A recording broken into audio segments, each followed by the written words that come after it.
할렐루야. 복된 이구 예배에 오신 주일 이구 예배에 오신 우리 산생 모든 가족들 주님의 이름으로 환영하고 축복합니다. 우리 옆에 계신 분들 축복할까요? 환영합니다. 축복합니다. 네, 우리는 하나님의 자녀입니다. 우리를 위하여 십자가 못 박혀 죽으신 주님 안에서 우리가 주님 안에서 자녀가 되었습니다. 우리 함께 축복하며 하나님 자녀로서 하나님을 높여드리는 귀한 은혜의 시간 되었으면 좋겠습니다.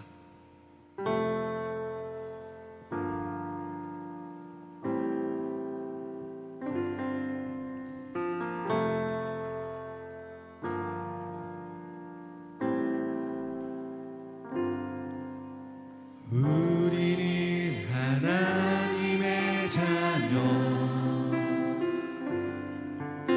주 사랑 안에 우리 거할 때 주님 나를 사랑하신 것 같이 우리도 서로 사랑할 수 있네. 우리는 주의 몸된 교회입니다.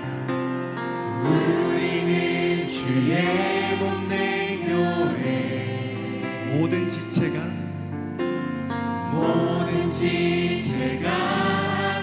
될 듯 예수님의 마음을 닮아가며 고통과 즐거움 함께 나누네. 하나님 안에서 우리 서로 이어져 주가 거하신 성전이 되네. 모퉁이 돌 대신 예수와 하나 되게 하신 성령 안에 함께 지어져 하나님 안에서 우리 이어져 있습니다.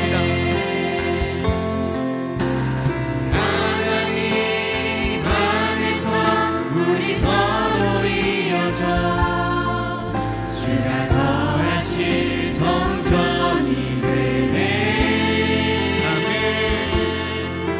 모퉁이 돌 대신 예수와 하나 되게 하신 성령 안에 함께 지어져 가네.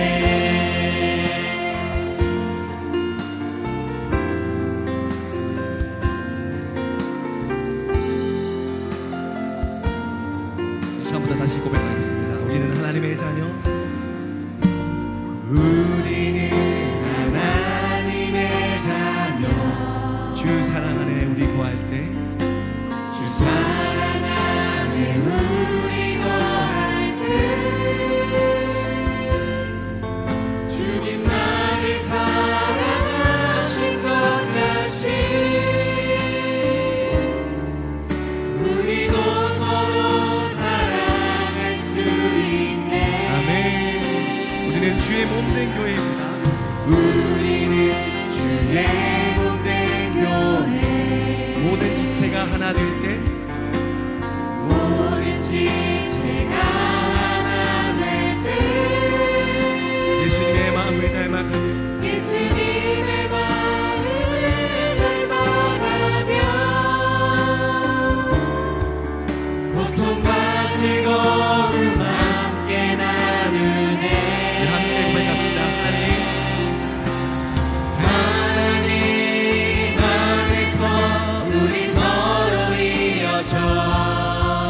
주가 거하신 성전이 되네. 모퉁이 돌 대신 예수와 하나 되게 하신 성령 안에 함께 옆에 계신 거 바라보면서 하나님 안에서 우리 이어져 있습니다. 하나님 안에서 우리 서로 이어져 주가 거하신 성전이 되네. 모퉁이 돌 대신 예수와 하나 되게 하신 성령 안에 함께 지어 모퉁이 돌 대신 예수와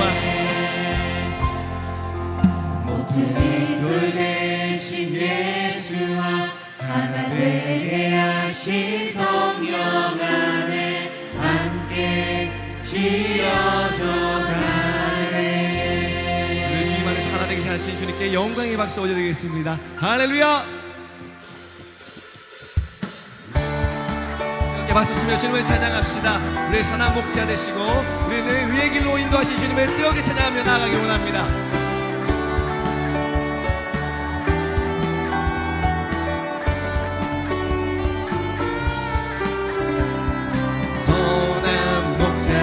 우리 주 항상 인도하시고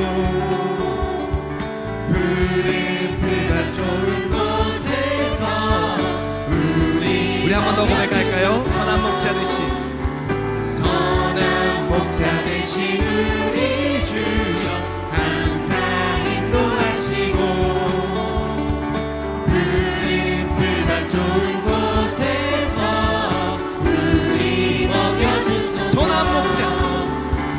목자 그새 주여 항상 인도하소서. 선한 목자 그새 주여 항상 인도하소서. 우리 한 번 더 고백합시다. 선한 목자 그새 주여 항상 인도하소서. 선한 목자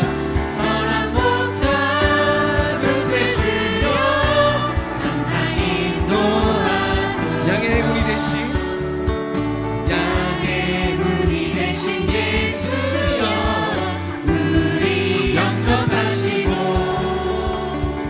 길을 잃은 양의 무리를 항상 우리 한 번 더 고백할게요. 양의 문이 되신 예수여 우리 영접하시고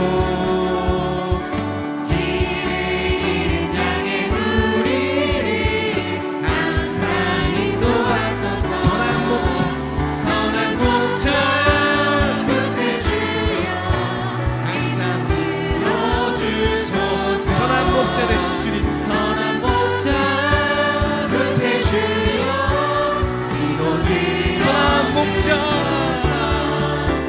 선한 목자 그새 주여 이곳을 넣어주소서. 선한 목자 그새 주여 이곳을 넣어주소서. 여기 박수 칩시다.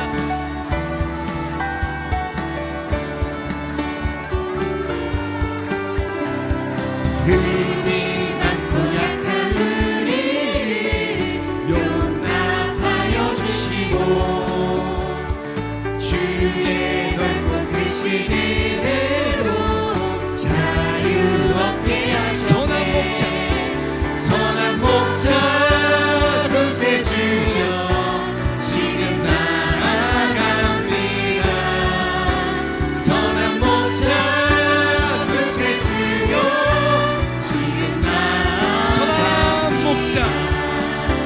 선한 목자 그새 주여 지금 나아갑니다. 선한 목자 그새 주여 지금 나아갑니다. 일찍 주의 뜻에 따라서 살아가게 하시고 주의 크신 사랑 베푸사 나아가게 하소서. 선한 목자 그새 주여 항상 인도하소서. 선한 목자 그새 주여 항상 인도하소서. 선한 목자 되신 주님 선한 목자 그새 주여 항상 인도하소서. 선한 목자 그새 주여 항상 인도하소서. 오늘 의의 길로 인도하신 주님께 영광의 박수 올려드리겠습니다. 할렐루야.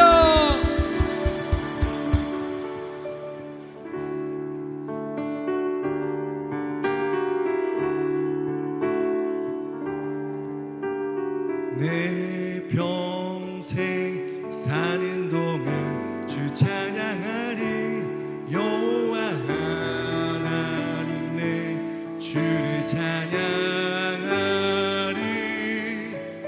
내 평생 사는 동안 주 찬양하리. 여호와 하나님 내 주를 찬양하리. 내 평생 사는 동안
목소리로 고백하기 원합니다. 내 영혼아 주님을 송축하라. 내 영혼아 주님을 송축하라. 내 영혼아 주님을 찬양하라. 내 영혼아 주님을 송축하라.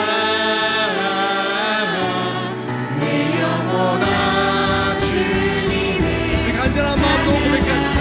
내 영혼아 주님을, 내 영혼아 주님을 송축하라. 내 영혼아 주님을 찬양하라. 내 영혼아 주님을 송축하라. 내 영혼아 주님을 찬양하라.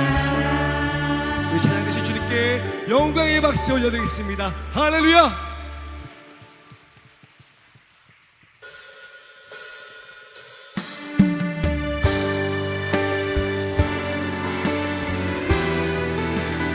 오직 주님만을 바라보며 나아갑시다. 내 눈 주의 영광을 보내. 주의 영광을 보내. 우리가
이곳에 가득해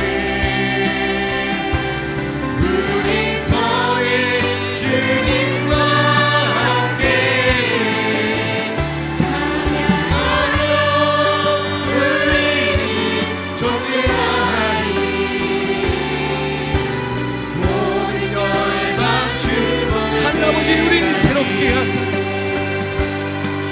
하늘 아버지 우리 새롭게 하사 열방 중에서 주님 섬기게 하소서 모든 나라 일어나 찬송 부르며 영광의 주님을 보게 우리 두 손 높이 들고 주님을 찬양합시다.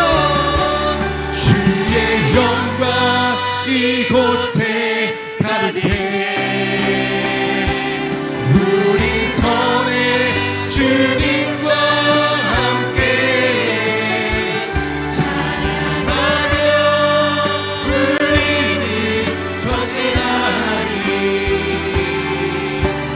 모든 열방 모든 열방 죽을 때까지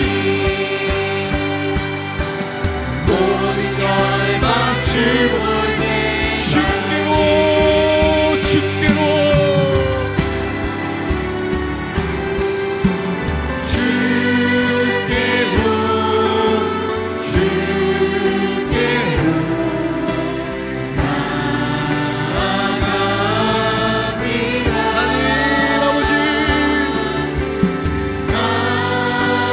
하나님 아버지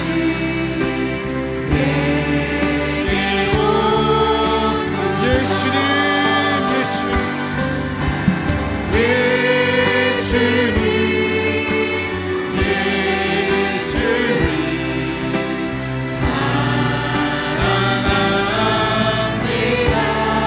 내 모습 믿음 내 모습 이대로 받아주 성령님 성령님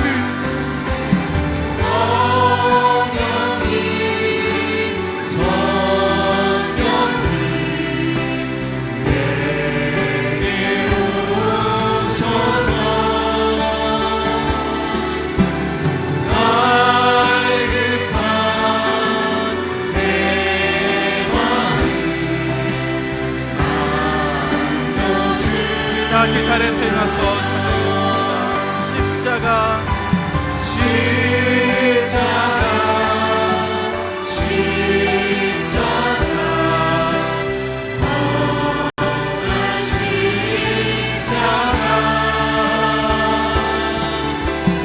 나의 죄를 위하여 죽이셨네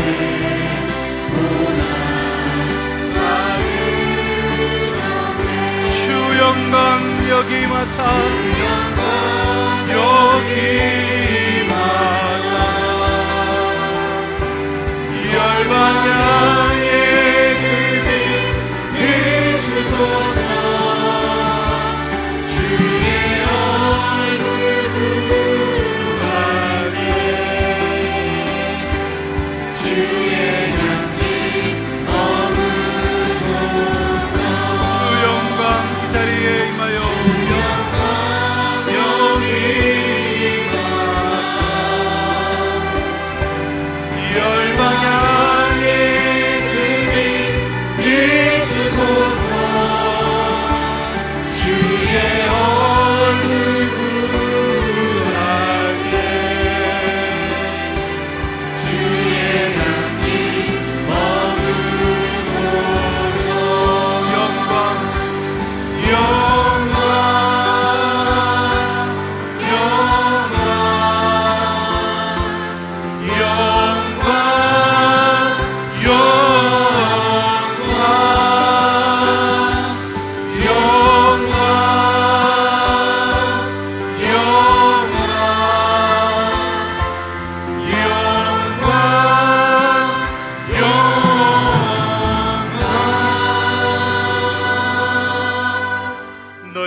찬양하며 너희 모든 백성들아 그를 찬송할지어다.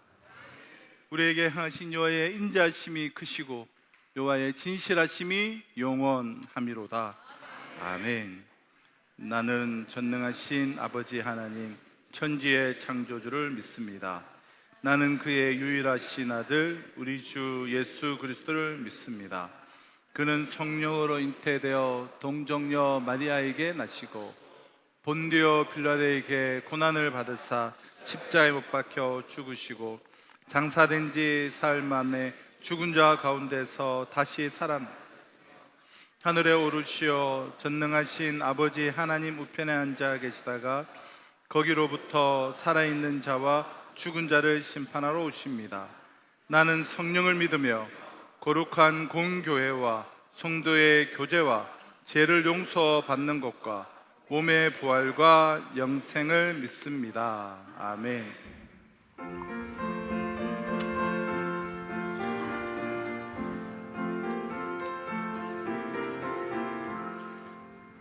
내 진정 사모하는 친구가 되신 구주 예수님은 아름다워라.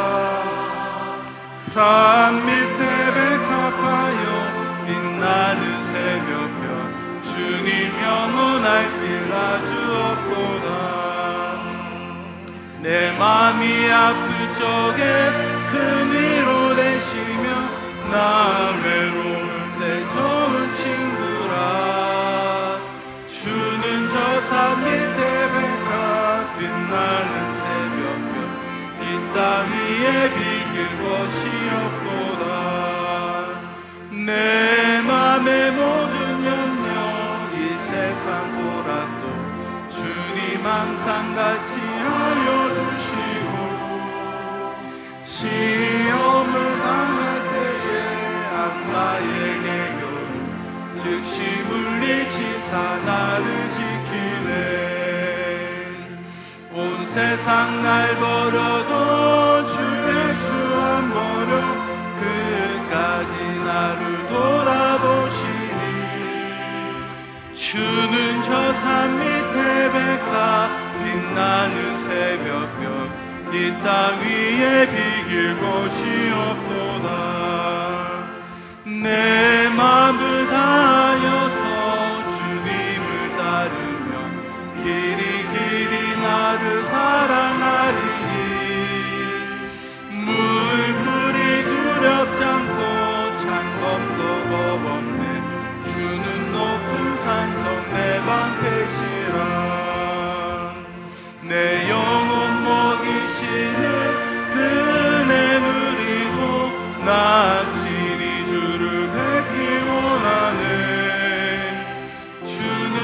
산 밑에 백합 빛나는 새벽별 이 땅 위에 비길 것이 없도다.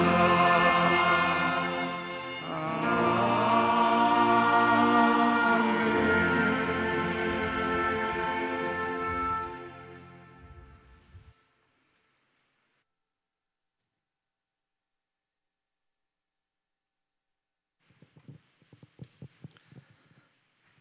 사랑의 주님, 오늘도 저희들에게 가장 좋은 선물을 예비하시고 거룩한 예배의 자리로 저희들의 발걸음을 인도하시며 2025년도 7월 첫 주 맥주 감사주일을 감사의 예배를 드리게 하시니 감사드립니다.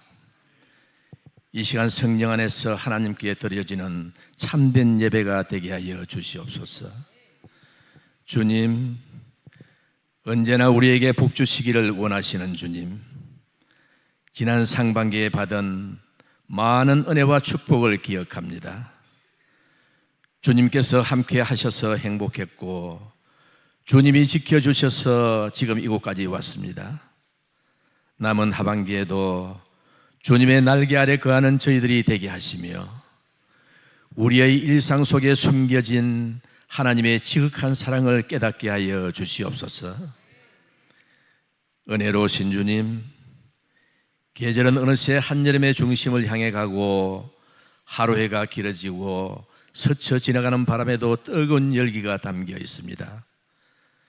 금년 장마에는 비는 많지 않았지만 견디기 힘든 폭염도 있었고 힘들어하는 이웃들도 많지만 그래도 주님은 우리 교회를 축복하시어 모든 성도들에게 주님의 은혜로 아무런 사고 없이 잘 지내게 하시고 지켜 보호하여 주시니 너무나 감사드립니다. 고마우신 주님, 주님의 말씀 위에 세우신 우리 교회를 돌아봐 주시옵소서. 우리 교회가 날이 갈수록 큰 봉의 역사가 일어나기를 간절히 원합니다. 어제보다는 오늘이, 오늘보다는 내일이 더욱더 성장하고 주님 보시기에 아름다운 축복의 동산이 되기를 기도합니다. 저희 교회가 복음으로 하나 되게 하시고 헌신과 봉사와 선교가 살아있는 교회 되게 하시며 말씀과 기도가 살아있는 교회 되게 하시어 유아에서 노년에 이르기까지 모든 연령이 주님 앞에 바로 서는 믿음과 사랑의 공동체가 되어 주님과 깊은 교제를 나누며 주님의 뜻을 온전히 이루어가는 교회 되게 하여 주시옵소서. 사랑의 주님, 금년 우리 교회 여름 성경학교와 수련회 등 모든 여름 행사를 주님께 올려드립니다. 이 모든 행사를 위해 준비하는 교역자들과 교사와 봉사자들에게 지치지 않는 마음과 건강과 열정을 허락하시고 능력과 지혜를 더하여 주시며 다음 세대 자녀들에게는 하나님의 사랑과 진리를 깊이 배우고 깨달아 마음에 새기는 귀한 시간 되게 하시어 믿음의 깊은 뿌리를 내리는 기회가 되게 하여 주시옵소서. 그리고 다음 주 캐나다로 떠나는 단기 선교 팀원들에게도 주님께서 함께 하시어 주님의 도우심으로 모든 일정을 잘 마무리하고 돌아올 수 있도록 도와주시옵소서. 은혜로우신 주님, 우리나라와 민족을 돌아봐 주시옵소서. 이제 새 대통령이 선출되었으니 정치, 경제, 국방 모든 분야가 안정되게 도와주시옵소서. 이 나라를 이끌어갈 새 대통령을 주님께서 친히 붙드시고 주님을 두려워하는 마음을 품게 하시어 사람의 지혜로가 아닌 하나님의 뜻대로 나라를 경영하게 하시고 모든 국민들이 큰 희망을 품고 내일을 설계하는 그런 나라가 되게 하여 주시옵소서. 이제 말씀을 듣습니다. 목사님을 통하여 저희들을 위로하실 주님의 그 말씀을 기대합니다. 그 말씀을 사랑하고 순종의 길을 가게 하옵소서. 오늘도 구별하여 세우신 성가대의 찬양을 기쁘게 받으시고 예배를 위하여 수고하는 모든 지체들의 섬김을 기억하여 주시옵소서. 모든 말씀 거룩하신 예수님의 이름으로 감사하며 기도드리옵나이다. 아멘.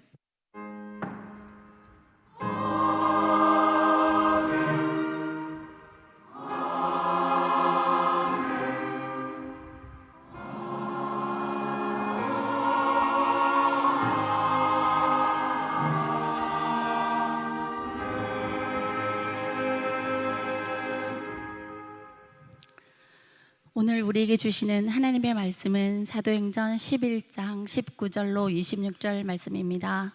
사도행전 11장 19절로 26절 말씀을 제가 봉독하도록 하겠습니다.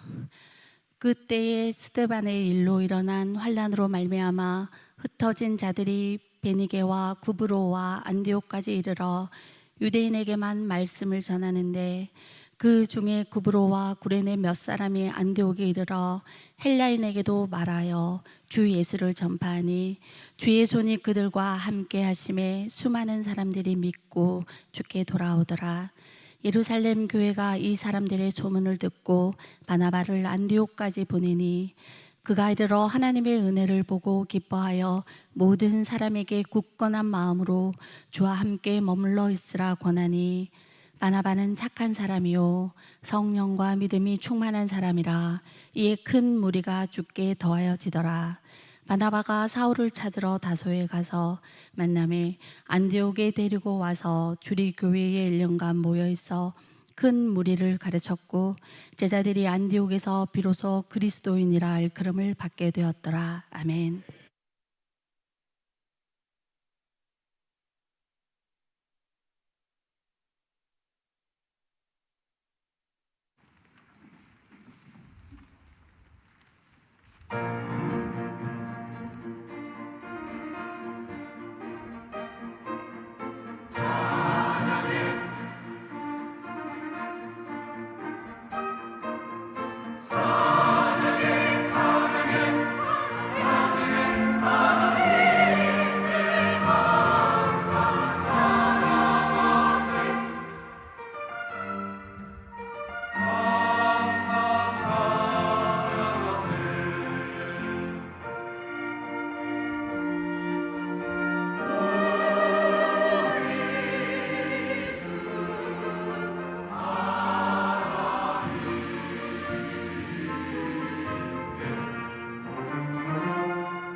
이 시간 우리 이제 산성 안산불 연주하는 동안 우리 봉헌을 하시도록 할 텐데요.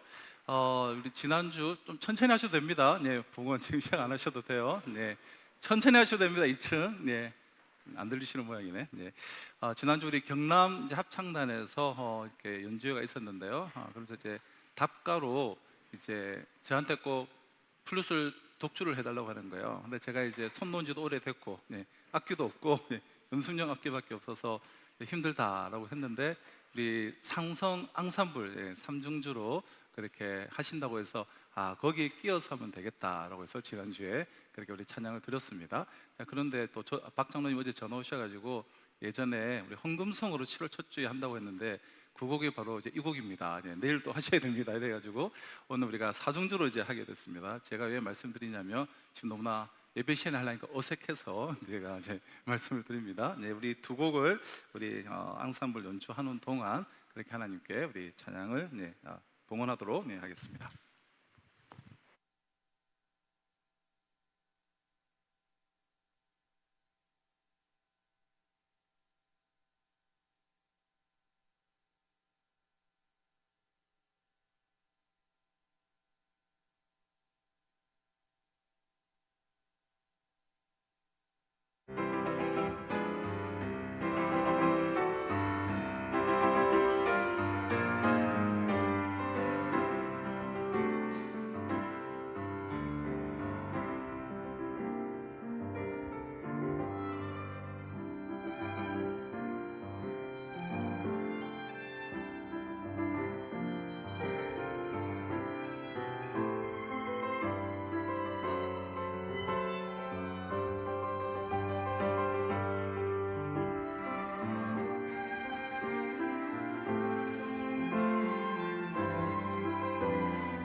네, 아멘. 예, 감사합니다. 예, 우리 주일 우리 맥주 감사주일 이부 예배 나오신 모든 성도님들 주님의 이름으로 환영하며 축복합니다.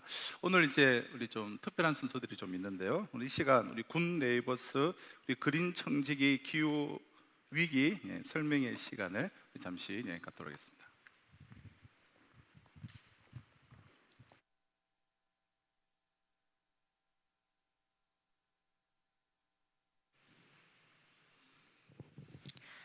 네, 안녕하십니까. 저는 굿네이버스 경남 사업본부의 변성혜 대리라고 합니다. 반갑습니다. 오늘 이렇게 창조 질서 회복을 위한 그린 청지기로서 모인 창원 산성교회 성도님들을 축복하고 또 자리 마련해 주심에 감사드립니다. 굿네이버스에 대해서 짧게 소개해 드리겠습니다. 굿네이버스는 1991년도 한국인에 의해 설립된 한국 토종 NGO 단체입니다. 1950년대 한국 전쟁 이후 한국을 도우러 들어왔던 여러 많은 단체들이 있는데요. 그 중에서도 굿네이버스는 유일하게 한국에 본부를 두고 국내외 아이들을 중심으로 일하고 있는 단체입니다. 오늘 저는 기후위기 가운데 세계는 어떤 어려움 속에 있는지, 그리스도인인 우리들은 창조질서 회복을 위해 어떤 일을 할 수 있을지 잠시 안내드리고자 합니다. 먼저 짧은 영상 보고 말씀드리겠습니다.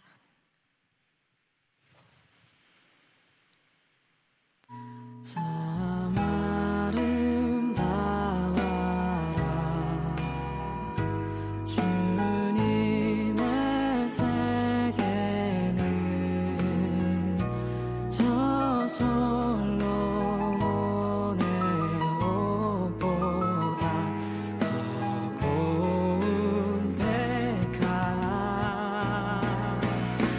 주 찬송하는 저 맑은 새소리 내 아버지의 지으신 그 손수 깊도다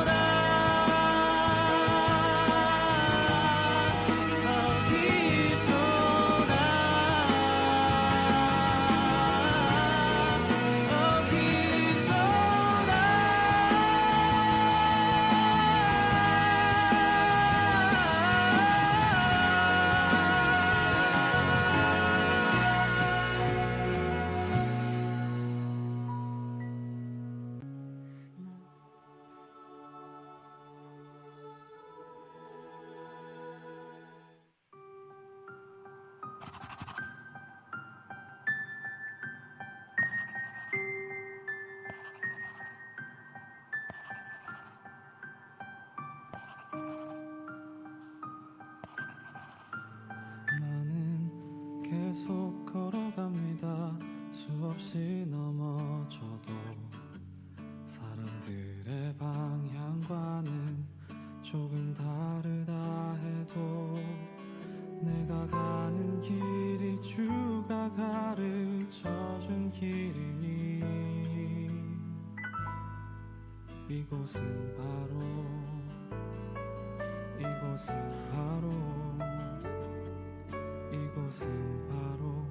주님의 세계라.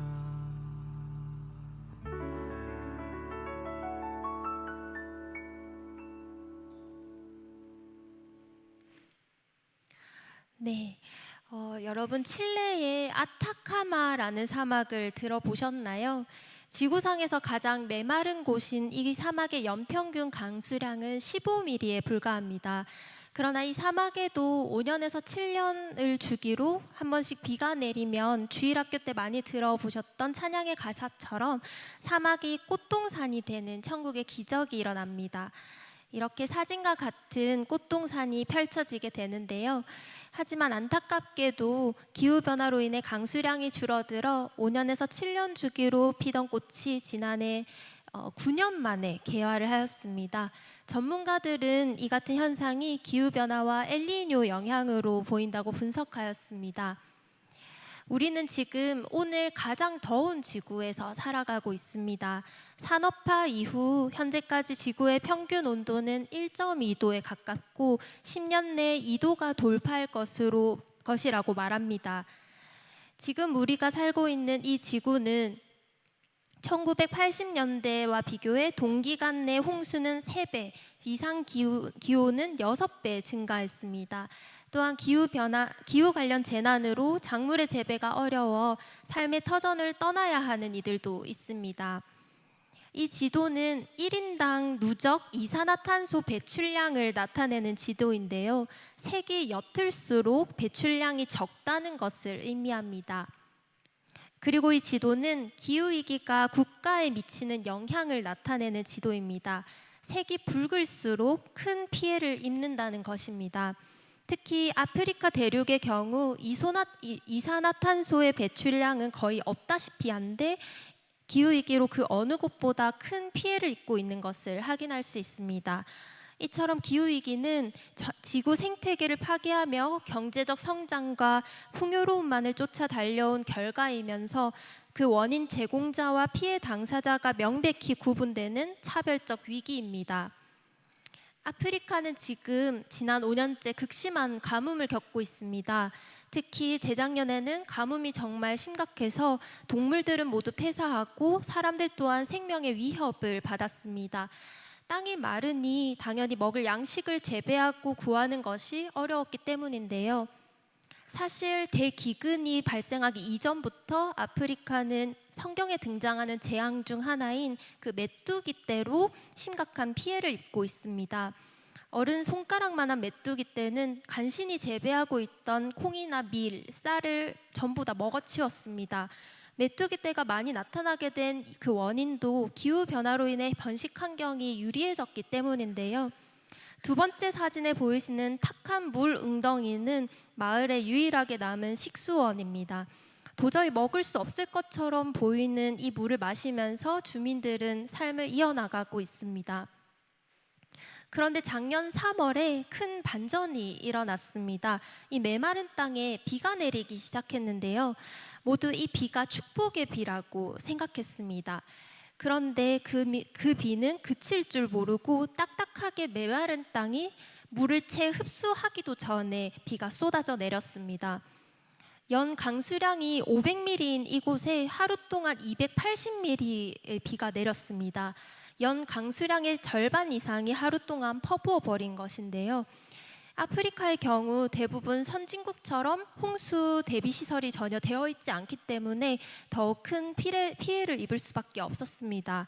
오랜 시간 가뭄으로 고생하던 주민들이 이제는 홍수로 인해 더한 어려움을 겪게 된 것인데요. 이렇게 기후변화는 아프리카 주민들을 고통스럽게 하고 있습니다. 기후변화로 인한 어려움 중에서도 가장 큰 어려움은 바로 생존의 위협입니다.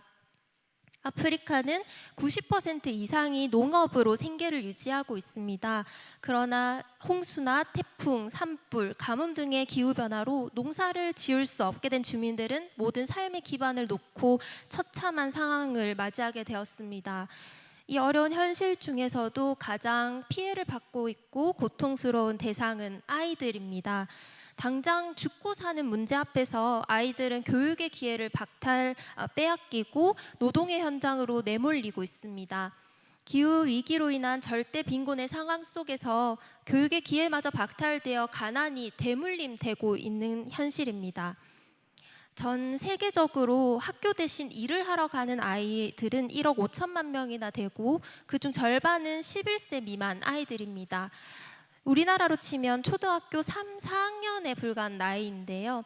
아이들이 하는 가장 중요한 일 중 하나는 깨끗한 물을 기르러 가는 일입니다. 아이들 걸음으로 4시간에서 6시간을 걸어야 우물에 닿을 수 있습니다. 때문에 아이들은 학교에 갈 수 없습니다. 또 하나의 심각한 문제는 여자아이들의 조혼 문제인데요. 15세 이전에 결혼하는 여자아이들의 수가 하루 3만 3천 명이나 되고요.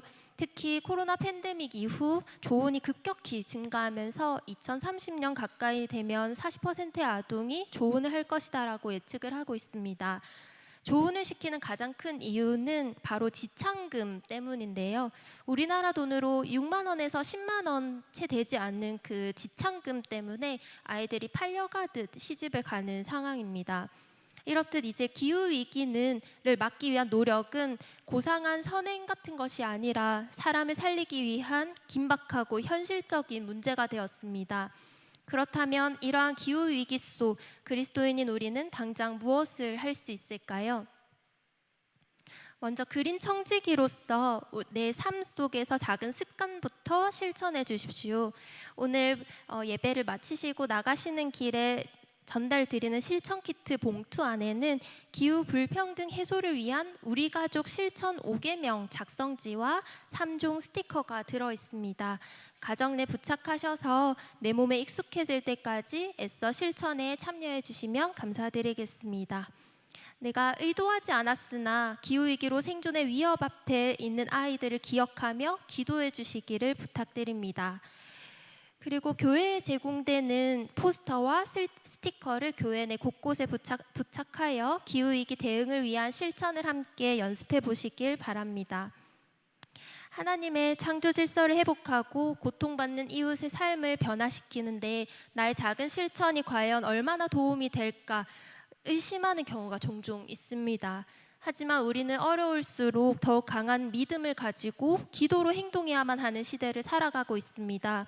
우리의 작은 행동 변화와 지원은 전 세계 가장 어려운 이웃들의 미래를 바꿀 수 있습니다.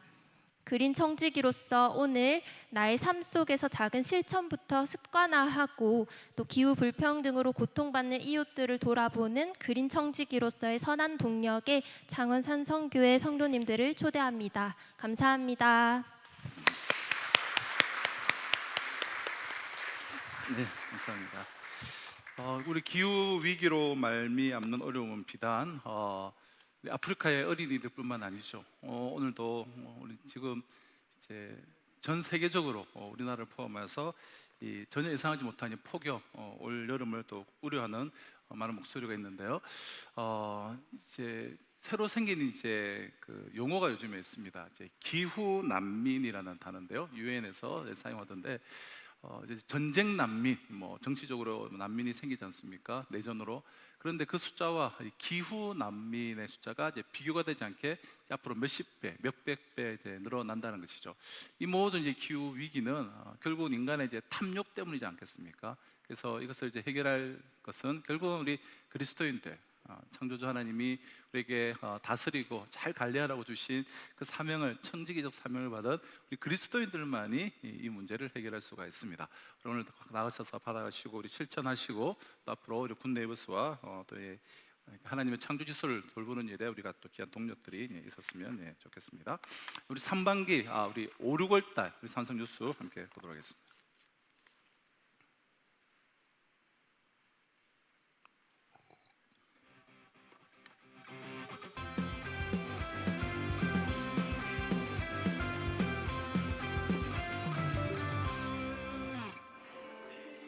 산성교회의 따뜻한 소식을 전해드리는 산성 뉴스입니다.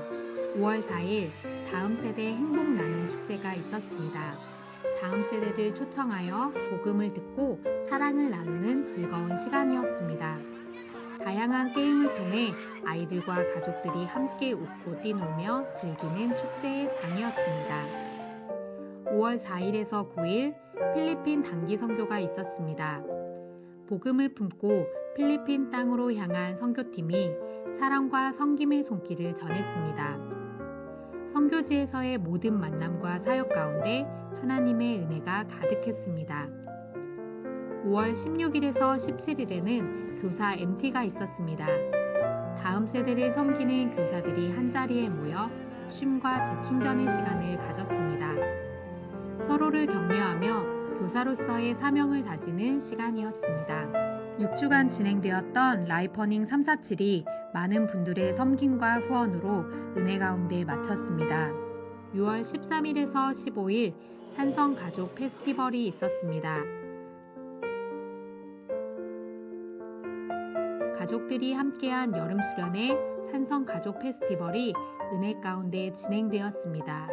찬양 대회와 레크레이션, 성찬식과 애찬식을 통해 예배와 찬양, 교제와 웃음이 가득한 2박 3일이었습니다. 7월과 8월 앞으로 있을 교회 소식을 알려드립니다. 7월 둘째 주일인 13일에 선교적 교회팀 첫 번째 사업으로 성도님들의 후원과 헌신으로 만들어진 카페 트레일러 오픈식이 있을 예정입니다. 성도님들의 많은 관심과 후원 부탁드립니다.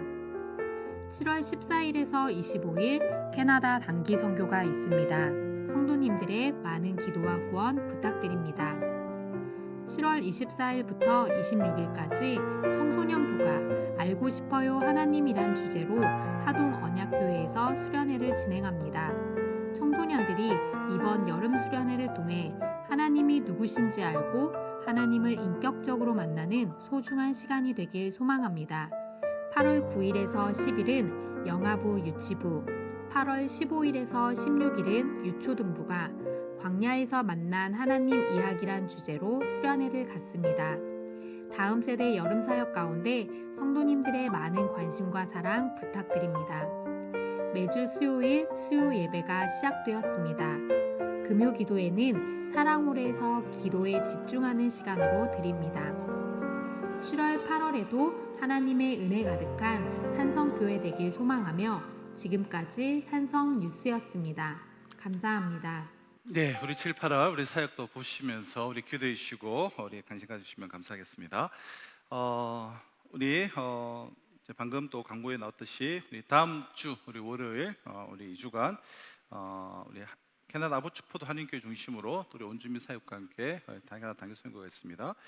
우리 가는 선교사 또 보내는 선교사로 함께 마음을 모아주시고 또 함께 해주시기를 부탁을 드립니다. 우리 청소년부 여름 수련회가 있고요.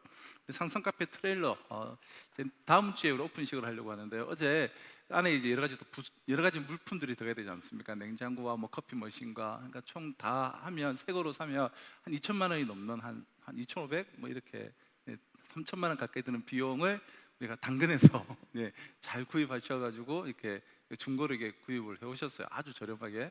어제 갖고 오실 때 보니까 아니 이걸 쓰겠나 싶은 거예요. 녹도 너무 많이 끼웠고. 그런데 우리 집사님들하고 우리 팀원들이 하루 종일 그 땀을 뻘뻘 흘리면서 밤늦게까지 다 닦고 이렇게 해서 보니까 그 새 거 같이 이제 깨끗하게 그래서 아주 수고로 이렇게 아마 준비가 잘 되고 있습니다.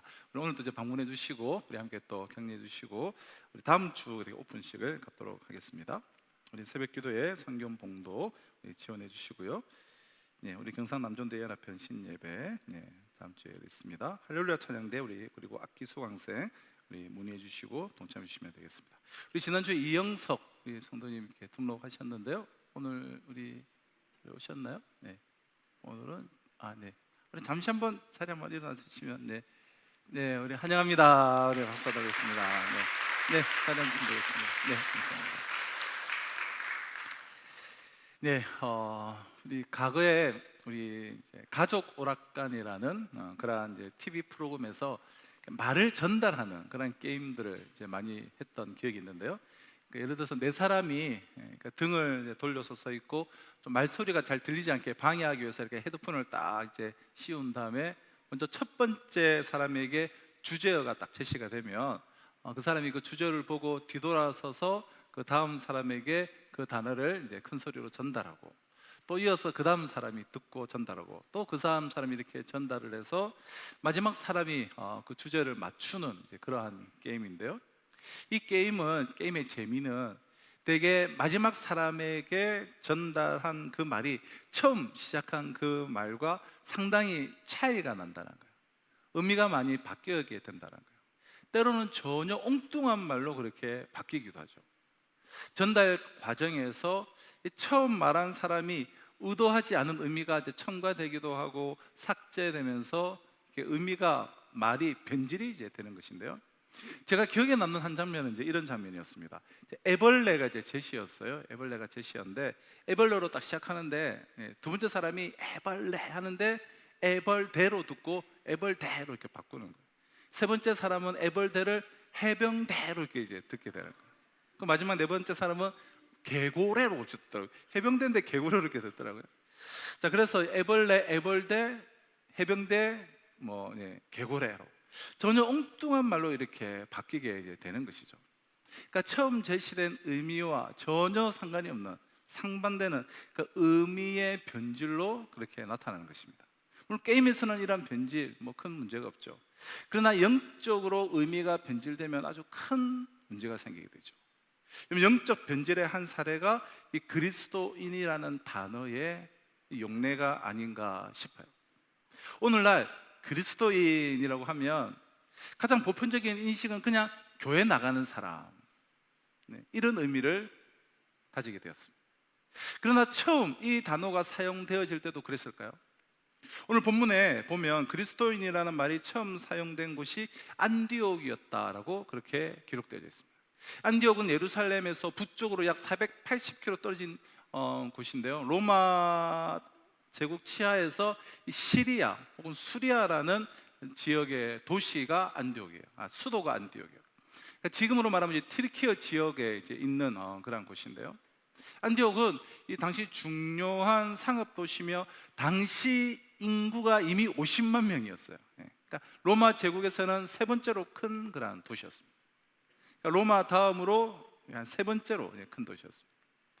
자, 스데반의 순교 이후에 그리스도인들에 대한 박해가 일어나자 많은 예루살렘 교회 성도들이 수리아 안디옥으로 이제 도피를 하게 되었고, 자연스럽게 안디옥은 대도시였기 때문에 새로운 선교의 중심 도시가 된 거예요. 그러니까 순교와 박해는 복음을 멈춰서게 하고 저지시킨 것이 아니라 새로운 복음의 중심 도시를 만든 거예요. 예루살렘에서 안디옥으로 옮긴 거예요. 바로 여기서 그리스도의 제자들에게 그리스도인이라는 이름이 주어지게 되는 것이죠. 자, 본문이 시작되는 19절을 같이 한번 읽어보실까요? 같이 한번 읽겠습니다. 시작. 그때에 스데반의 일로 일어난 환란으로 말미암아 흩어진 자들이 베니게와 구브로와 안디옥까지 이르러 유대인에게만 말씀을 전하는데, 자, 이렇게 환란으로 말미암아 흩어져서 이렇게 해서 안디옥에 도달한 성도들을 통해서 이곳 안디옥에서 안디옥 교회에 부흥이 일어나게 되는 거예요. 그리고 예루살렘 교회에서 파송한 이 부흥하는 공동체의 지도자인 이 바나바는 함께 섬길 동력자를 찾습니다. 바나바는 사도가 아니고 그는 평신도 지도자였기에 함께 사역할, 말씀을 전할 동력자를 찾게 돼요. 자, 25절 26절입니다. 바나바가 사울을 찾으러 다소에 가서 만남에 안디옥에 데리고 와서 둘이 교회에 1년간 모여서 큰 무리를 가르쳤고, 제자들이 안디옥에서 비로소 그리스도인이라 일컬음을 받게 되었더라. 자, 그동안은 제자들, 성도, 형제들 이렇게 불리우던 이들이 이제 그 안디옥에서 그리스도인이라고 처음 그 일컬음을 받게 된 거예요. 그렇다면 그리스도인, 혹은 영어로는 크리스찬, 이 그리스도인이라는 이 말의 본래 의미는 어떤 의미였냐는 거예요. 본래 의미, 첫째, 그리스도인은 그리스도에게 속한 자라는 그런 정체성이요, 그리스도인은 그런 정체 인식을 가지고 사는 사람들이었습니다. 그리스도인. 자, 그리스도인이라는 말은 헬라어로 크리스티아누스라는 이제 단어인데요. 크리스티아누스. 크리스티는 우리가 잘 아신 대로 크라이스트, 그리스도. 이 크라이스타라는 단어에다가 아누스는 이 전미사인데요, 무엇에 속한 사람. 그래서 크라이스트의 이 아누스라는 이 전미사가 추가되고 합쳐져서 그리스도에게 속한 사람, 그리스도 아누스, 그리스도를 따르는 사람, 그리스도를 닮은 사람, 혹은 작은 그리스도, 그런 뜻입니다. 우리말로 그러면 쉽게 표현하면 뭐가 되겠습니까? 뭘까요? 예수쟁이죠. 예수쟁이. 그런데 우리가 본문에서 주목할 것은 이 명칭은 그리스도인들 자신이 스스로 사용한 명칭으로 보이지는 않아요. 아마도 믿지 않는 자들, 안디옥 교회의 불신자들에 의해서 이 명칭이 붙여진 것으로 보여요. 자, 본문 26절에 안디옥에서 비로소, 이 비로소라는 것은 최초로, 첫 번째, 이제 그런 의미를 갖고 있는 헬라 단어인데요, 비로소 그리스도인이라 일컬음을 받게 되었다, 이렇게 이제 되어 있죠. 그러면 무엇이 그들을 그리스도인이라고, 크리스티아누스라고 불리우게 했는가라는 거예요. 그런데 또 하나 주목할 것은 이들이 바나바와 사울, 이 두 지도자의 가르침을 그 1년 동안 본격적으로 받고 나서 이 주변 사람들에게 그리스도인이라고 일컬음을 받게 되었다라는 사실입니다. 우리 다시 한번 26절 한번 보실까요? 둘이 교회에 1년간 모여 있어 큰 무리를 가르쳤고 제자들이 안디옥에서 비로소라고 되어 있죠. 그 1년간 도대체 무슨 가르침을 받았을까요? 무엇을 가르치고 배웠는지는 잘 모르겠지만 분명한 것은 제자 훈련을 받은 거예요. 제자 훈련. 그저 잘 살게 된다, 예수 믿으면 복 받는다, 그런 차원이 아니라 제자 훈련을 받은 거예요. 그럼 제자의 의미가 무엇입니까? 제자란 문자 그대로 예수를 따르는 사람, 그러니까 따라가는 사람, 팔로우가 바로 제자라는 뜻이에요. 그러면 제자 훈련의 초점이 무엇입니까? 그리스도를 따르는, 팔로우하는 사람으로서, 제자로서 어떻게 그분을 내가 따라 살 것인가를 배우는 것이죠. 제자 훈련의 핵심은 지식의 전달이 아니라 삶의 전달이에요. 그리스도의 그 삶을 내가 흉내내는 훈련을 하는 거예요. 그럼 세계적인 고전 그리스도를 본받아라는 명제를 쓴 토마스 아켄펀스는 이런 표현을 했어요. 그리스도의 모방. 그리스도의 모방. 그러니까 imitation to Christ. 그리스도를 모방한다. 여러분, 바울 사도도 고린도전서 11장 1절에서 내가 그리스도를 본받는 자 된 것 같이 너희는 나를 본받는 자가 되라. 그럼 그리스도의 제자됨의 핵심은 그리스도처럼 말하고 그리스도처럼 섬기고 그리스도처럼 행동하는 것을 연습을 하는 거예요. 훈련을 한다는 거예요. 그럼 초대교회 시절 안디옥의 그 시민들은 당시 예수의 그 제자들에게서 이런 그리스도의 냄새를, 향취를 맡은 거예요. 그래서 그들을 크리스티아누스, 그리스도에게 속한 자다, 그리스도를 따르는 사람들이다, 그렇게 부른 것입니다. 그럼 교회가 개척되어진 지 불과 1년밖에 안 된 이들이 이런 변화의 흔적을 드러내게 된 거예요. 목회하면서 참 저에게 늘 신비롭고 참 너무나 경이롭게 생각되어지는 것이 있다면 이런 거예요. 예수 믿고 교회에 나온 지 수십 년이 된 분들 중에도 전혀 예수 냄새가 나지 않는 분들이 있는가 하면, 안디옥 이 교인들처럼 교회 나온 지 1년밖에 안 되었어도 그리스도의 냄새, 그리스도의 향기가 진한 성도들이 있다는 거예요. 참 이게 신비죠, 신비. 나는 마음이 온유하고 겸손하니 라고 말씀하신 그리스도처럼 자신을 드러내기보다 늘 이웃을 어떻게 섬기고 이웃을 어떻게 행복하게 할 것인가를 고민하는 사람, 그런 사람들을 바로 진정한 그리스도인, 크리스티아누스라고 부르는 것이죠. 그리스도인은 그런 사람이에요. 자, 둘째로 그리스도인이란 예수를 그리스도로 증거하는 사람들이에요. 예수를 그리스도로 증거하는 사람. 우리가 사도행전을 읽다 보면 한 번 더 그리스도인이라는 단어가 사용된 경우를 만나게 되는데요. 그래서 사도행전 26장 28절이에요. 아그리빠가 바울에게 이르되 내가 적은 말로 나를 권하여 그리스도인이 되게 하려 하는도다. 자, 여기서 이 바울이 헤롯 아그리빠죠. 그러니까 헤롯, 우리가 잘 아는 헤롯 왕의 손자예요, 손자. 이 헤롯 아그리빠 왕에게 이제 바울이 지금 신문을 당하고 있잖아요. 쇠사슬에 묶여서 지금 재판석에 왕의 자리에 앉아 있는 아그리빠에게 신문을 당하고 있어요. 근데 오히려 그때 그에게 예수를 그리스도로 믿어라라고 선포하자, 전도를 하자, 너가 나를 그리스도인 되게 하려 하느냐라는 이 말하는 대목에서 이 그리스도인이라는 말이 한 번 더 사도행전에서 사용된 것입니다. 그럼 그래요. 그러니까 안디옥에서 예수의 제자들이 그리스도인이라고 불리게 된 것도 마찬가지예요. 거기서 그들이 모든 삶의 기회를 통해서, 그들이 지금 어떤 처지입니까? 예루살렘에서 집을 빼앗기고 모든 것을 버려두고 도망온 난민, 핍박을 쫓아서 쫓겨온 난민 형편이에요.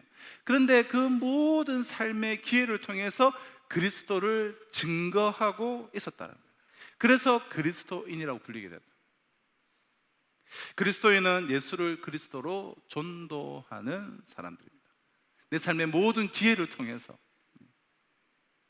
잘 아시는 것처럼 그리스도라는 말은 본래 기름 부으신 사람, 기름 부음을 받은 자라는 뜻입니다.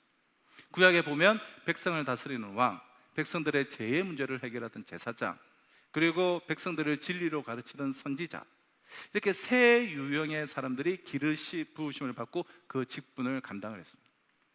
근데 그들은 끊임없이 불완전한 그 왕과 불완전한 제사장, 그리고 그 선지자를 경험하면서 하나님이 직접 기름 부어 주실 그리스도를 참 기다려온 거예요. 그리고 마침내 초대교회 사람들은 예수가 바로 그들이 그토록 기다려온 그들의 왕이요, 제사장이요, 선지자인 것을 발견한 거예요. 예수가 구주이셨던 거예요. 이것을 그들은 이제 막 전하기 시작한 것이죠. 예수가 그리스도라고. 그리고 그렇게 증거한 그들이 바로 그리스도인이라고 불리움을 받았다는 거예요. 여러분, 안디옥 교인들도 여러분 그러므로 마찬가지였어요. 본문 19절에 보면 처음 예수의 제자들은 안디옥에 오기 전까지는 주로 유대인들에게만 말씀을 전하고 있었던 것을 우리가 볼 수가 있습니다. 그러나 안디옥에 와서 그들의 삶은 획기적인 변화를 경험하게 됩니다. 자, 20절입니다. 그 중에 구브로와 구레네 몇 사람이 안디옥에 이르러 헬라인에게도 말하여 주 예수를 전파하니, 그들은 안디옥에 이르러 오히려 삶의 그 안전지대를 뛰어넘어, 그들의 삶이, 안디옥에서 삶이 갖춘 게 뭐가 있습니까? 형편이 됩니까? 그 모든 안전지대를 뛰어넘어서 이방인들인 헬라 사람들에게도 복음을 전하기 시작한 거예요. 그것이 어떤 결과를 이제 가져왔습니까? 자, 21절입니다. 주의 손이 그들과 함께 하심에 수많은 사람들이 믿고 주께 돌아오더라. 그래서 안디옥 교회에 부흥이 일어나게 된 거예요. 이 사건은 오늘을 사는 우리에게 여러분 무엇을 시사하고 있습니까? 하나님은 전도를 기뻐하신다는 사실이에요. 함께 하신다는 거예요. 우리 중에는 안타깝게도 한평생 교회를 출석하면서도 아직 한 번도 나를 통하여서 예수 그리스도를 믿게 된 사람, 아직 한 번도 안 믿는 가족이나 이웃들을 그리스도에게로 인도해본 경험이 없는 분들이 많이 계십니다. 제가 왜 많이 계신다고 표현하면 통계적으로 그래요. 70-80% 신앙생활 평생 하면서 나를 통하여서 예수를 믿게 된 사람 한 명도 없는 경우가 80% 이상이에요. 그럼 그들을 참 그리스도인이라고 부를 수 있을까요? 누가 진정한 그리스도인입니까? 예수를 그리스도로 증거하는 사람입니다.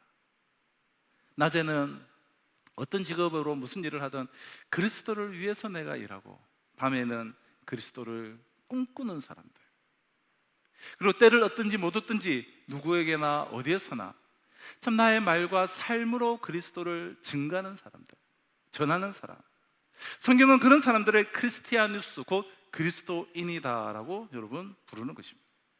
마지막 셋째는 그리스도인이란 그리스도를 위해서 고난도 감수할 줄을 아는 사람이에요.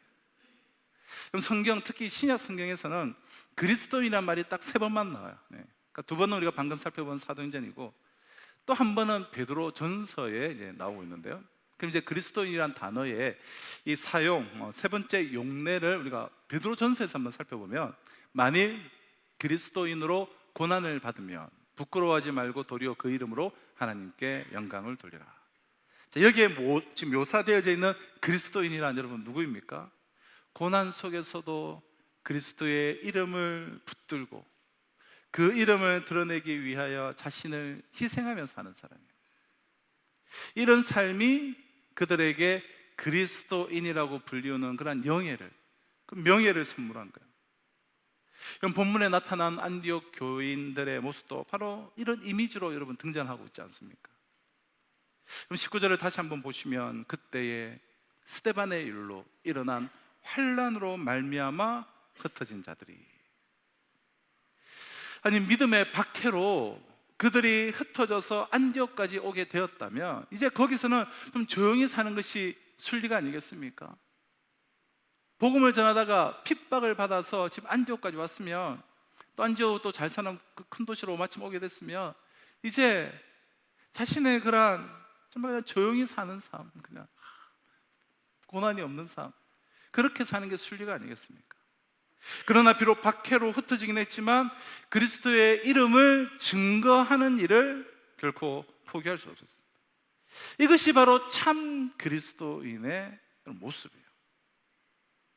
그럼 그리스도인이란 호칭이, 새로운 호칭이 생겨나기 전까지는 사실 이 핍박이 없었어요. 자, 로마 제국의 입장에서 우리가 한번 보려고 하는데, 로마 제국의 입장에서 볼 때에 주님을 믿는 사람들과 이 유대교인들은 서로 구별을 되지가 않았습니다. 로마 제국이 보기에는 유대에 의해서 시작된 기독교 역시 유대인들의 그 민족 종교인 유대교의 그냥 한 분파였을 뿐입니다. 당시 유대교는 이 로마 제국에 의해서 공인된 합법적인 종교예요. 로마 제국의 입장에서 볼 때는 이미 2000년 전부터 2000년이라는 오랜 전통을 뼛속 깊이 다 가지고 있는 이 유대교를 어떻게 할 수가 없죠. 그래서 그냥 내버려 두고 인정해 줌으로 유대에 대한 이 식민 통치를 보다 용이하게 수용할 수가 있었어요. 그거는 그대로 인정해 주고 그래서 다른 부분에서 잘 통치를 할 수가 있었어요. 그러므로 정치적인 목적이 아닌 한 이미 공인된 유대교 내에서 어떤 분파가 나든지 간에 신경 쓸 이유가 없었습니다.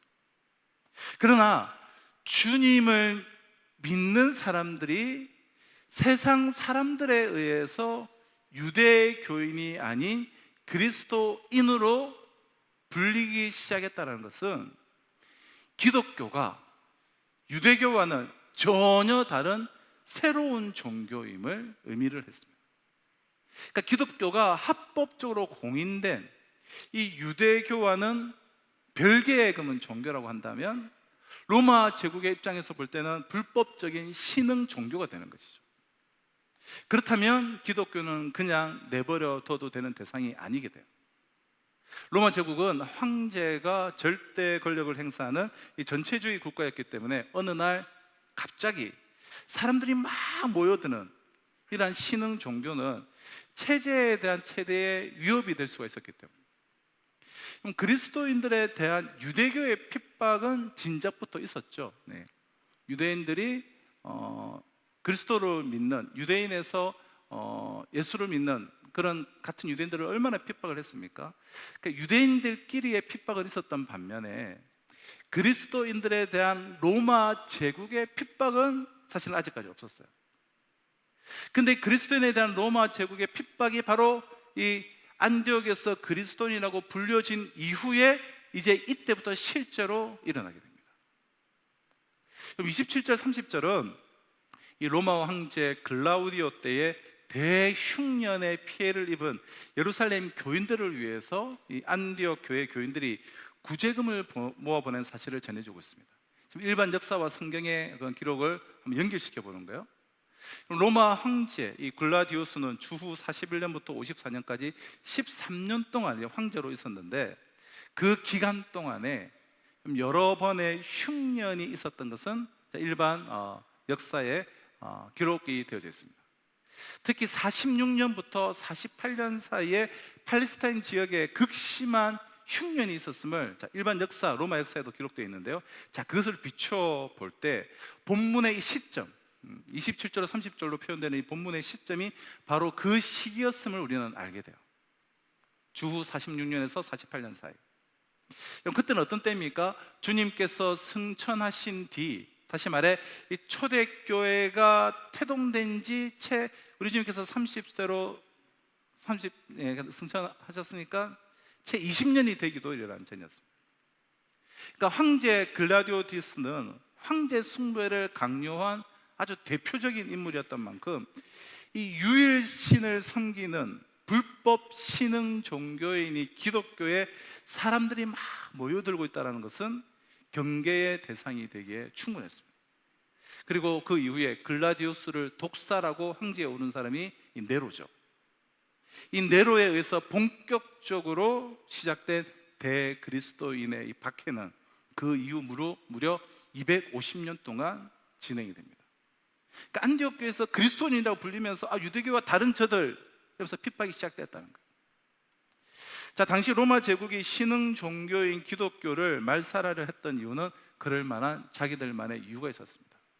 로마 황제는 스스로 신을 자처하며 황제 숭배를 요구하는 데 반해서 삼위일체 하나님을 유일신으로 믿는 그리스도인들은 황제의 이 신성을 부인하는 매우 불신한 무리였기 때문에, 또 그리스도 안에서 모든 사람을 자신과 대등한 형제 자매로 간주하는 그리스도인들은 그리스도 안에서 자유케 됐기 때문에 종이나 노예나 다 자유자다, 이렇게 한 형제 자매로 간주하고 있었기 때문에 당시 사회를 지탱하던 이 노예 제도와 이 신분 제도를 부정하는 반체제 집단이었습니다. 소위 그리고 어떤 소문이 퍼졌냐면 성찬식을 행하면서 주님의 살과 피를 먹는다, 어느 어두컴컴한 데서 자기들끼리 이렇게 성찬식을 진행하는 것을 사람의 피를 먹고 먹는 인육을 먹는 자들이다라는 소문이 퍼지게 돼요. 그래서 그리스도인들은 건전한 사회 기관과 미풍양속을 해치는 비도덕적인 풍속 사범들일 뿐이었습니다. 자, 로마 제국의 이 지배자 입장에서 볼 때 이처럼 기독교가 자신들의 그런 기득권, 그 기득권과 기존의 사회 질서를 뒤흔들고 체제를 위협하는 이 사악한 신흥 종교라고 한다면 그것은 반드시 발본 세권해야 될 사교의 다름이 아니었던 것이죠. 그래서 오직 주님을 믿는다는 그 이유만으로 그리스도인들은 화형을 당하거나 온영 경기장에서 맹수에 바위되어야만 했습니다. 주님을 믿는다는 사람들이 안디옥에서 그리스도인이라고 불리기 시작한 그 이후부터 말이에요. 지금도 안디옥에 가면 산중턱 바위에, 튀르키예 지역이죠, 산중턱에 바위를 뚫어서 만든 그 암굴 동굴이 잘 보존되어 있습니다. 또 대림구역 같은 데 가면 지하로 정말 하나의 그런 지하 공동체를 만들어 놓은 곳도 있죠. 아무튼 이런 산 중턱에 암굴 교회가 있어요. 그 옛날 대박해시에 안디옥의 그리스도인들이 숨어서 예배 드리던 동굴 예배당입니다. 안디옥 시가지가 이렇게 한눈에 쫙 내려다 보이는 산 중턱의 동굴 속에 10평이 채 안 되어 보이는 크기의 예배실을 있고, 그 예배단, 예배 정면 바로 옆에는 우리 교회로 말하면 저는 쪽문, 저 옆으로 좁은 통로가 이렇게 나 있어요. 그 통로 속으로 들어가면 비좁죠. 한 사람이 겨우 빠져나갈 수 있는 좁은 터널이 산 위쪽으로 그렇게 뚫려져 있습니다. 로마 제국의 박해자들이 덮칠 경우를 대비해서 그곳에서 예배하던 그리스도인들이 뚫어놓은 비상 터널이에요. 바위를 뚫었으니 얼마나 좁았겠어요. 그럼 산 중턱에 자리 잡고 있는 암굴 교회의 그 위치와 또 그 속에 뚫려 있는 비상 터널은 그 옛날 안디옥의 그리스도인들이 생명을 걸고 예배 드렸음을 증명하는 것입니다. 약속된 시간이 되면 안디옥의 그리스도인들이 비밀리에 산 중턱의 암굴 교회로 모여듭니다. 예배가 시작된과 동시에 교인 한 명은 동굴 입구에서 망을 보게 돼요. 산 아래쪽에서 박해자들의 모습이 나타나면 망을 보던 사람은 즉각 그 동굴 속에 그리스도인들에게 알리고, 예배를 드리던 그리스도인들은 동굴 입구를 바위로 막은 뒤에 자기 차례를 기다리면서 한 사람씩 옆에 있는 비상 터널을 통해서 산 위로 피신을 하는 것입니다. 만약 시간이 지체되어서 피신에 실패하면 즉석에서 붙잡혀서 화형을 당하거나 맹수의 밥이 되어야만 했습니다. 그들은 매번 목숨을 걸지 않고는 예배를 드릴 수가 없었다는 거예요. 그러나 목숨을 버리면 버렸지 예배를 포기하지 않았어요. 목숨을 버리면 버렸지 그리스도인이기를 포기하지를 않았습니다. 안디옥 교회의 장로인 바나바와 목회자인 바울 역시 마찬가지였어요. 바나바는 말년에 그의 고향인 구브로에서 그는 순교했습니다. 고향 사람들 앞에서 참혹하게 죽음을 당한 거예요. 이유는 단 하나죠. 그가 그리스도인이기를 포기를 하지 않았기 때문에. 바울은 그리스도인의 그런 정체성을 지키기 위하여 참수형에 당해서 로마에서 죽었습니다. 그 이후 안디옥 교회의 감독이 된 전설적인 설교자 이그나티우스 역시 그리스도인이라는 이유로 맹수의 밥이 되어버렸습니다.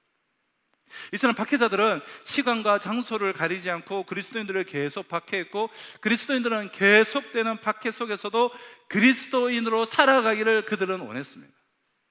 박해자들이 그리스도인들을 계속해서 박해한 것은 오직 진리와 하나님의 그 의를 쫓아서 바른 삶을 사는 그리스도인들의 그 출현이 기존의 기득권과 기존의 그 질서 속에서 그릇된 삶을 살고 있는 자신들을 불편하게 했기 때문에, 그 반면에 그리스도인들이 계속되는 그 박해 속에서도 그리스도인으로 살기를 계속한 것은 모든 박해자들과 모든 로마 황제보다 자신들이 믿는 하나님께서 더 크신 분이심을 그들은 믿었기 때문입니다. 주님께서 말씀하셨습니다. 내 양은 내 음성을 들으며 나는 그들을 알며 그들은 나를 따르느니라. 내가 그들에게 영생을 주노니 영원히 멸망하지 아니할 것이요 또 그들을 내 손에서 빼앗을 자가 없느니라. 그들을 주신 내 아버지는 만물보다 크심에 아무도 아버지 손에서 빼앗을 수 없느니라.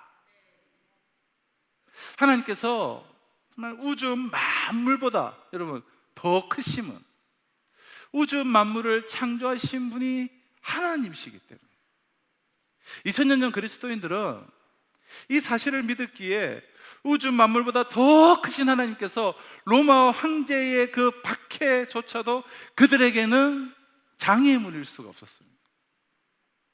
우주 만물보다 더 크신 하나님을 믿음으로 죽음마저도 마다하지 않았던, 두려워하지 않았던 그들은 진정한 크리스티아누스, 진짜 예수쟁이들이었고, 그 예수쟁이들을 통해서 우주 만물보다 크신 하나님께서 로마 제국의 역사를 새롭게 하신 것은 조금도 이것은 놀랄 일이 아닌 것이죠.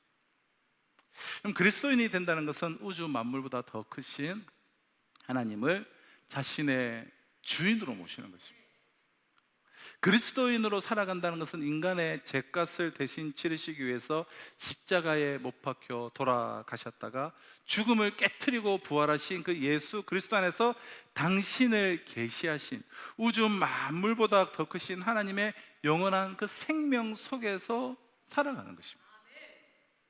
그리스도인이란 우주 만물보다 더 크신 하나님의 그 전능하신 능력에 그 약인의 하나님, 그 보아스의 하나님의 자신을 접붙인 사람, 이 사실을 믿는 사람만이 어떤 상황 속에서도 참된 크리스티아누스, 진짜 예수쟁이들로 살아갈 수가 있는 것이죠.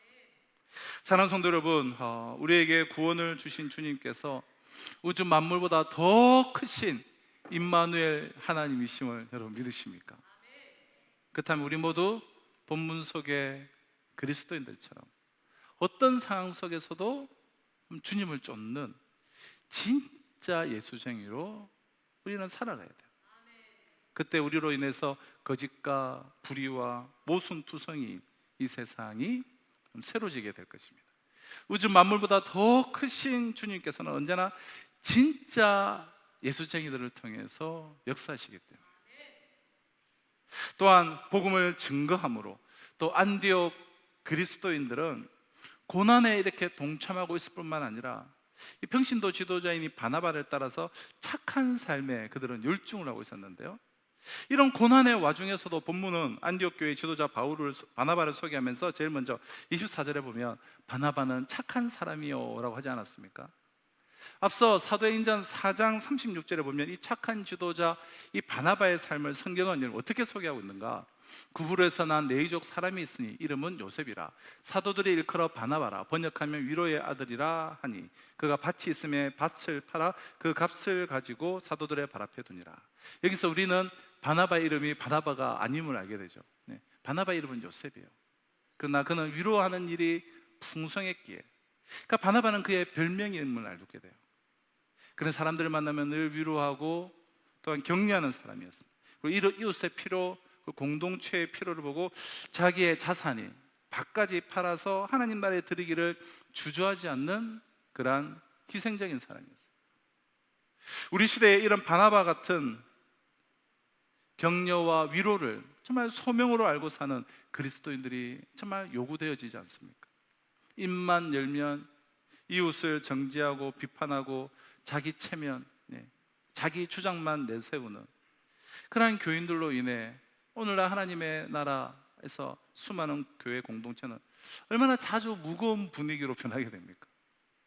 그리고 이웃을 배려하기보다는 언제나 자기 목전의 이익과 그 편의를 먼저 챙기는 무례한 사람들, 진실로 교회를 섬기기보다 교회를 이용하여서 자기 만족만을 추구하는 사람들, 교회 나오면서도 그 주차 질서도 하나 지키지 못하고 주차 양보조차 제대로 하지 못하는 사람들로 인해서 오늘날 교회는 세상을 향한 신앙 공동체의 매력을 잃어버린 것 아닙니까? 그리스도인이라는 교회라는 그 이름이 변질되어 버리지 않았습니까?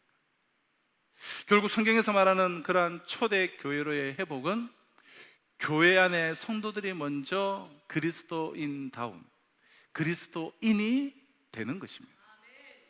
이 시대에 목회하는 목회자의 한 사람으로서 참으로 안타까운 것은 정말 이토록 멋있는 그리스도인들이 그리 많지 않다라는 거예요.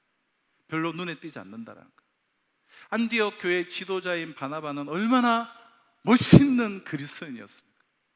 별명으로 얻은 바나바라는 이름처럼 이웃들을 만날 때마다 격려하고 위로하던 사람, 공동체가 무엇을 필요로 할 때 서슴지 않고 자기의 지갑을 열던 사람, 젊은 지도자 사울을 믿어주고 격려하고 세우던 사람, 그러다가도 때가 차면 미련 없이 물러설 줄 알던 사람, 정말 멋있지 않습니까?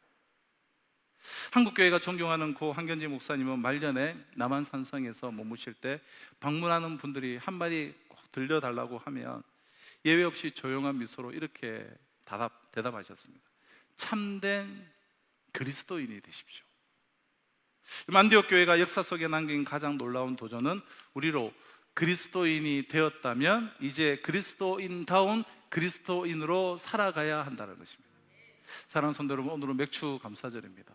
지난 3반기 6개월 동안 하나님께서는 우리를 그리스도인으로 불러주시고 그리고 우리에게 풍성한 은혜를 주시고 오늘 여기까지 인도하여 주셨습니다. 주님이 나에게 붙여주신 그 그리스도인이라는 그 이름, 주님이 오늘 여기까지 나를 인도하신 그 은혜, 그 은혜에 나는 어떠한 모습으로 살아가고 있습니까? 그럼 참된 그리스도인이 되십시오. 나로 인해 그리스도인이라는 단어가 변질되지 않게 하십시오. 아무리 값비싼 대가를 치르더라도 참된 그리스도인으로 사는 것이 우리 자신을 그리고 가장 나의 영혼을 존귀하고 행복하게 만드는 유일한 길임을 기억하며 그리스도인으로서 살아갈 수 있는 저와 우리 모두가 다 되시기를 주님으로 축원합니다. 기도하시겠습니다. 그리스도인이라는 이름을 얻게 되었으면서도 그리스도인의 의미를 변질시키며 참된 그리스도인으로 살지 못한 채 그동안 귀한 인생을 무의미하게 허비해 온 우리의 어리석음을 용서해 주옵소서. 우리 모두 안디옥의 그리스도인들처럼 진짜 예수쟁이 참된 그리스도인으로 살기를 원합니다. 어떤 상황 속에서도 우주 만물보다 더 크신 하나님을 온전히 신뢰하는 참된 그리스도인들이 되게 하여 주시옵소서. 예수님의 이름으로 기도합나이다. 아멘. 이 시간 우리 주신 은혜를 생각하며 우리 하나님께 찬양하겠습니다. 내가 누려왔던 모든 것들, 내가 누려왔던 모든 것들이, 내가 지나왔던 모든 시간이,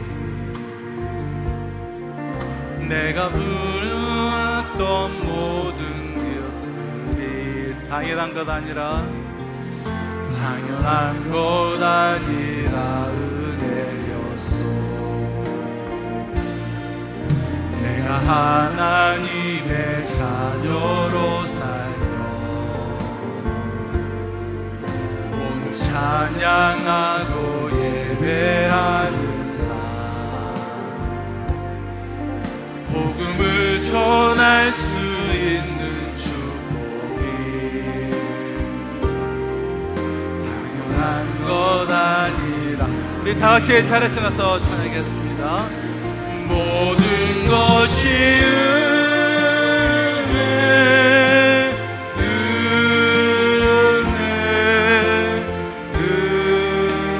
은혜, 한없는 은혜, 내 삶에 당연한 것 하나도 없었던 것을, 모든 것이 은혜였소. 지금 우리 주 예수 그리스도의 은혜와 하나님의 사랑과 성령의 역사 교통하심이 지난 3반기 오늘 여기까지 인도하시고 나를 그리스도인으로 불러주시고 귀한 사명을 감당하여 주신 그 은혜를 헤아려 보며 남은 하반기도 정말 그리스도인으로서의 그런 인생을 살아가며 가장 행복하고 복된 그 길을 걸어가기로 결단하며 소망하는 우리 성도들과 이번 한 주간의 삶 가운데 지금으로부터 영원토록 항상 함께 있을지어다.